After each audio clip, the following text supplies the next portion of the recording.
전 유성을 황정아 의원입니다. 박장범 후보자, 코리안 브로드캐스팅 사장 후보자인지 김건희 브로드캐스팅 후보자인지 모를 정도의 편향성, 그래서 언론의 자질이 있나 싶을 정도의 수준입니다. 자료 제출마저 지금 철저하게 거부해 가면서 과연 인사검증을 받을 생각은 있나 싶지만 그럼에도 불구하고 국민을 대신해서 질의하겠습니다. 김건희 여사가 300만 원짜리 명품백을 수수받았지만 후보자는 조그만한 파우치라며 오히려 사안을 축소시키기 위해서 안간힘을 썼습니다. 게다가 서면 답변과 사장 면접에서 오히려 그게 왜 문제냐 라면서 역정을 냈습니다.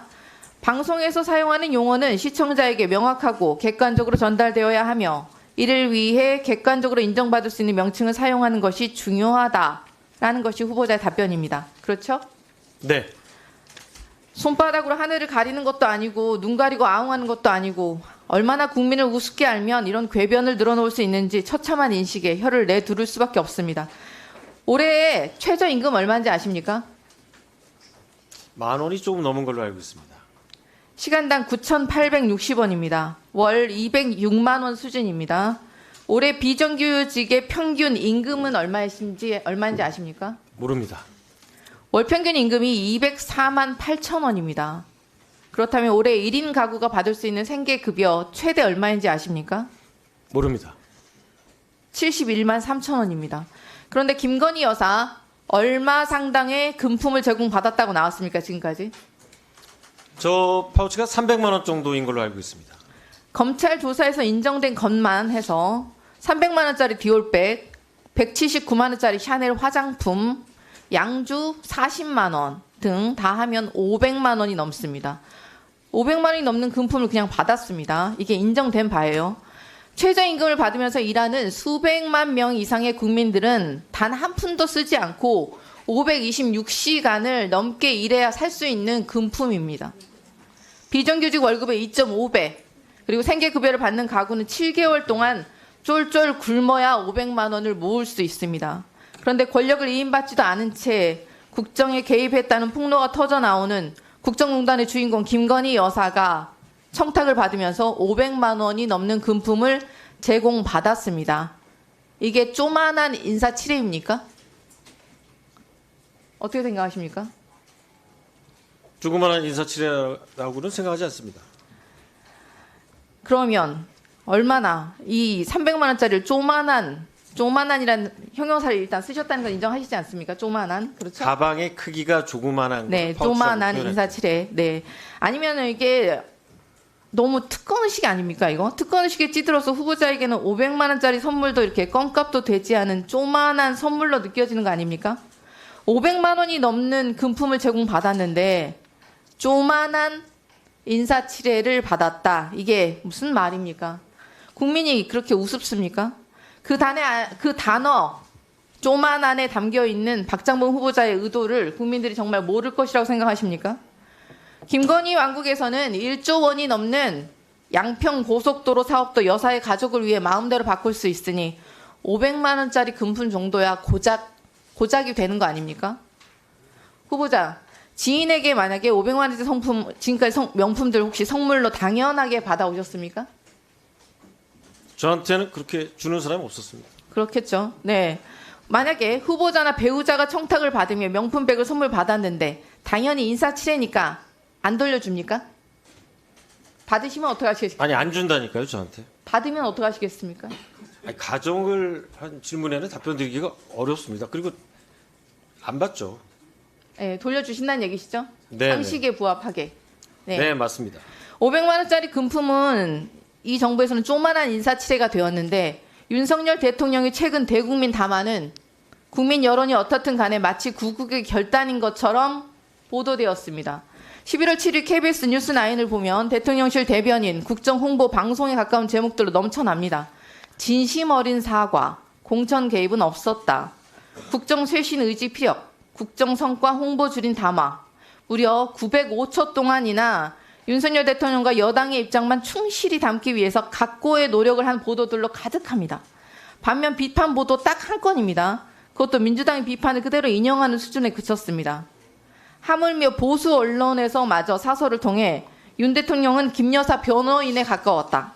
반성과 성찰, 쇄신 의지는 보이지 않았다. 이게 동아일보예요. 허전하고 실망스러운 회견이었다. 자기 중심적으로 해명하며 자기 합리화를 하다 보니 민심과는 공감의 차이가 확연하다. 중앙일보입니다.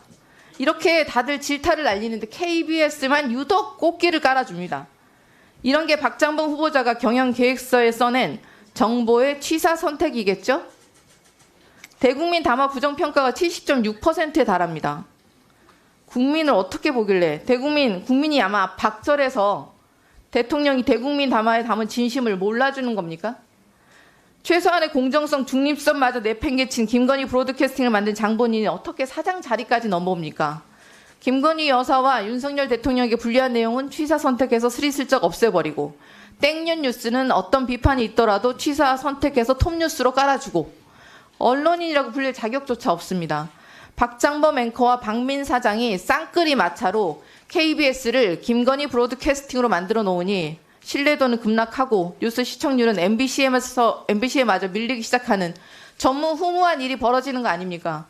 KBS 신뢰도 보시죠. 지난해보다 5.7%포인트 급락한 8.5% 기록하고 MBC는 25.3%로 7%포인트 급등합니다. 신뢰도가 KBS 신뢰도 유튜브랑 별 차이가 없어요. 알고 계시죠? 어디에서 조사한 건지는 잘 모르겠습니다. 당연히 알고 계시라 생각하는데 이게 박장범 후보자 김건희 여사에게 아부만 하면 사장 자리를 꿰찰 수 있고 권력의 중추로 들어갈 수 있으니 신뢰도 추락하든 말든 전혀 신경도 쓰지 않고 있는 것 아닙니까? 동의하지 혹시 않습니다. 신뢰도를 올릴 묘안이 있으시면 말씀 한번 해주시겠어요? 말씀드린 대로 이 뉴스는 신뢰성과 공정성이 가장 중요하다고 생각합니다. 신뢰성을 이렇게 보여줘서 이렇게 톡 떨어졌나요? 이게 어느 기관에서 조사한 건지 알려주시면 이렇게 차이 나는 거는 본 적이 없거든요. 제가 이따 따로 말씀을 드리겠습니다. 네. 네.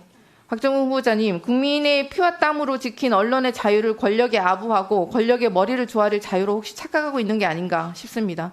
KBS 수신료 이런 상태라면 저라도 끊어버리고 싶겠습니다. 국민의 방송 KBS가 김건희 브로드캐스팅이 되어버린 현 시점이 바로 존폐 위기 상황입니다. 그런 상황 인식은 좀 하고 계셔야 될 것 같고요. 윤석열 정권이 대한민국을 어디까지 추락시키려고 하는지 국민의 분노가 임계점을 이미 넘어섰습니다.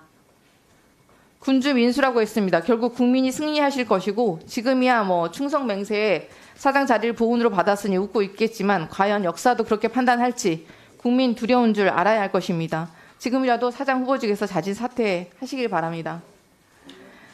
그리고 박정문 후보자님, 언론인으로서 공영방송 사장으로서 이제 윤리의식 참 중요한데 아까도 말씀드렸다시피 독립생계를 유지하는 모친을 부양가족으로 올려서 수년간 연말정산에 인적공제를 받다가 언론 보도를 통해서 들통이 나자 부랴부랴 인적공제 관련 규정을 숙지 못해서 생긴 실수라면서 미납한 세금 600만 원을 즉각 납부하겠다며 해명을 했어요. 근데 국세청 자료 확인해 보니 인적공제 재신고 결과 2019년부터 최소 5년 동안 850만 원의 세금을 탈루한 것으로 드러났습니다. 맞죠? 네, 맞습니다. 네. 게다가 어머니 인적공제 관련해서 거짓 해명을 하려니까 말은 계속 꼬이고 있습니다. 기자, 앵커를 한 사람이 지금 버꾸라지처럼 말장난으로 상황을 모면하려만 하고 있습니다. 어떤 거를 거짓 해명했다는 소매질이 말씀이시죠? 첫 답변에서 저희 의원실이 왜 최초 해명과 최종 납부세액이 다르냐고 캐물었었는데 언제부터 인적공제를 받아왔냐 또 얼마를 받았냐 이렇게 질의를 했습니다. 그랬더니 최초의 대략적인 추정액에 대한 해명 기사를 낸 것이고 최종 납부세액은 850만 원 가량이다 이렇게 답변하셨습니다. 맞죠? 네, 저희가 추정한 액수랑 국세청이 계산해서 납부하라고 영수증을 보낸 액수와는 다소 차이가 있었습니다. 이 답변에 언제부터 얼마를 받아왔다는 내용이 있습니까? 없잖아요. 전혀 없습니다. 아니 왜 그러냐면 국세청에서 세금 납부하지 않은 세금을 납부할 수 있는 최장 기간이 5년이라고 했기 때문에 지난 5년간의 납세 실적을 국세청이 점검해서 추가 세금을 부과한 액수입니다. 그래서 저희가 다시 물었습니다. 언제부터 얼마나 받아왔냐 명시적으로 답변을 하라 그랬더니 그저서야 뭐라고 했습니까? 입사 시기부터 인적공제를 받아왔고 최근 10년 기준 연간 250만 원 소득공제 및 기본공제 대상자에게 적용 가능한 의료비, 신용카드 사용액 등의 소득공제를 적용받았다 답변합니다. 그러면서 정당하다고 말을 했습니다. 참 기가 찹니다. 정당한 인적공제인데 왜 신고를 회피하고 최근 5년치만 제공했습니까? 재산 신고를 하거나 세금을 정정 신고하지 않았거나 둘 중 하나만 하셨어야죠. 아까 그리고 말씀드렸던 이 여론조사 시사인의 자료라고 합니다. 네, 감사합니다. 아, 예. 네, 그 그 자료 어머님 연말정산에서 부당 공제 받은 부분에 대해서는 명백하게 제 잘못이고 사과 말씀을 드리겠습니다. 그거와 관련하여 지금 5년치 얘기하셨는데 황정화 의원실에서 5년 이전 10년치, 예, 그러니까 5년치를 더 달라고 했고 그건 제출하시면 이제 결백이 그 기간의 결백은 증명하셔야죠. 그리고 알겠습니다. 지금 저건 시사인이 의뢰해서 8월 25일에서 27일까지 한국 갤럽이 조사한 겁니다. 네, 감사합니다. 예, 예.